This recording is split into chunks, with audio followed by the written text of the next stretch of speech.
ಸಾಧನಾ ಸಮಾವೇಶದಲ್ಲಿ ಸಿಎಂ ಸಿದ್ದರಾಮಯ್ಯ ಸ್ವಾಗತ ಕೋರುವಾಗ ಡಿಕೆಶಿ ಹೆಸರನ್ನ ಬಿಟ್ಟಿದ್ದಾರೆ. ಮತ್ತೊಮ್ಮೆ ಡಿಸಿಎಂ ಡಿಕೆಶಿಗೆ ಅಪಮಾನ ಅಂತ ಬಿಜೆಪಿ ಕಿಡಿಕಾರಿದ್ದಾರೆ.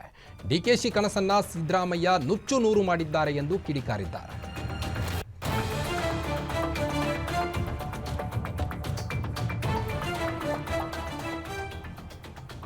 ಮೈಸೂರಿನಲ್ಲಿಂದು ಸಾಧನಾ ಸಮಾವೇಶ. ಈ ಒಂದು ಸಮಾವೇಶದಲ್ಲಿ ಸಿಎಂ ಸಿದ್ದರಾಮಯ್ಯ ಭಾಷಣಗೈದಿದ್ದು ಸ್ವಾಗತ ಕೋರುವಾಗ ಡಿಸಿಎಂ ಡಿಕೆ ಶಿವಕುಮಾರ್ ಅವರ ಹೆಸರನ್ನ ಬಿಟ್ಟಿದ್ದಾರಂತೆ. ಮತ್ತೊಮ್ಮೆ ಡಿಸಿಎಂ ಡಿಕೆಶಿಗೆ ಅಪಮಾನ ಅಂತ ಬಿಜೆಪಿಗರು ಕಿಡಿಕಾರಿದ್ದಾರೆ. ಡಿಕೆಶಿ ಕನಸನ್ನ ಸಿದ್ದರಾಮಯ್ಯ ನುಚ್ಚು ನೂರು ಮಾಡಿದ್ದಾರೆ. ಈಗ ಮೈಸೂರಿನಲ್ಲಿ ಮತ್ತೊಮ್ಮೆ ಡಿಸಿಎಂ ಸಾಹೇಬರಿಗೆ ಅಪಮಾನ ಮಾಡಿದ್ದಾರೆ. ಎಕ್ಸ್ನಲ್ಲಿ ವಿಪಕ್ಷ ನಾಯಕ ಆರ್ ಅಶೋಕ್ ಕಿಡಿಕಾರಿರುವಂಥದ್ದು. ಡಿಕೆಶಿ ಕುರ್ಚಿಯನ್ನ ಕಸಿದುಕೊಳ್ಳುವ ದುಸ್ಸಾಹಸಕ್ಕೆ ಕೈ ಹಾಕಿದ್ದಾರೆ. ಸಿಎಂ ಅವರನ್ನ ಶಾಶ್ವತವಾಗಿ ಮನೆಯಲ್ಲಿ ಕೂರಿಸುವ ಎಚ್ಚರಿಕೆ ಕೊಟ್ರ. ಹಾಗಾದ್ರೆ ಸೆಪ್ಟೆಂಬರ್ ಕ್ರಾಂತಿಯ ಜ್ವಾಲೆಗೆ ಈಗಾಗಲೇ ಕಿಡಿ ಹೊತ್ತಿದೆ ಕಾಂಗ್ರೆಸ್ನಲ್ಲಿ. ಟ್ವೀಟ್ ಎಕ್ಸ್ನಲ್ಲಿ ವಿಪಕ್ಷ ನಾಯಕ ಆರ್ ಅಶೋಕ್ ವ್ಯಂಗ್ಯವಾಡಿರುವಂಥದ್ದು.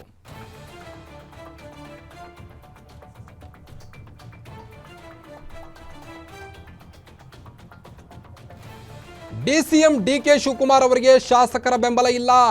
ಕೆಪಿಸಿಸಿ ಅಧ್ಯಕ್ಷ ಸ್ಥಾನದಲ್ಲಿ ಯಾರೇ ಇದ್ರೂ ಅದನ್ನೇ ಮಾಡ್ತಿದ್ರು.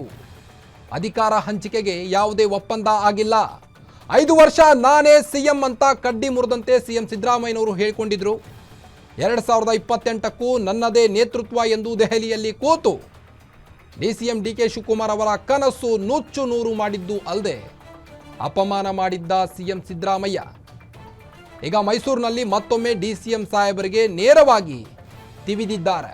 ಮನೆಯಲ್ಲಿ ಕೂತಿರುವಾಗಲೇ ವೆಲ್ಕಮ್ ಮಾಡೋಕೆ ಆಗಲ್ಲ ಎನ್ನುವ ಮೂಲಕ ಕುರ್ಚಿ ಕಸಿದುಕೊಳ್ಳುವ ದುಸ್ಸಾಹಸಕ್ಕೆ ಕೈ ಹಾಕಿದ್ದಾರೆ. ಅವರನ್ನು ಶಾಶ್ವತವಾಗಿ ಮನೆಯಲ್ಲಿ ಕೂರಿಸುವ ಎಚ್ಚರಿಕೆ ಕೊಟ್ಟ ಸಿಎಂ ಸಿದ್ದರಾಮಯ್ಯನವರು. ಒಟ್ಟಿನಲ್ಲಿ ಸೆಪ್ಟೆಂಬರ್ ಕ್ರಾಂತಿಯ ಜ್ವಾಲೆಗೆ ಈಗಾಗಲೇ ಕಿಡಿ ಹೊತ್ತಿಕೊಂಡಿರುವಂಥದ್ದು ಸತ್ಯ ಅಂದಿದ್ದಾರೆ. ಇದಕ್ಕೆ ಸಿದ್ದರಾಮಯ್ಯನವರು ಸಾಧ್ಯವಾಗುವುದೆಲ್ಲ ತುಪ್ಪ ಸುರಿಯುವುದು ಸತ್ಯ. ಇವೆಲ್ಲದರ ಮಧ್ಯೆ ಕರ್ನಾಟಕ ಅಭಿವೃದ್ಧಿ ಇಲ್ಲದೆ ಸೊರಗುತ್ತಿರುವುದು ಸತ್ಯ. ಇದು ಕನ್ನಡಿಗರ ದುರಾದೃಷ್ಟ ಎಂದಿದ್ದಾರೆ ಆರ್ ಅಶೋಕ್.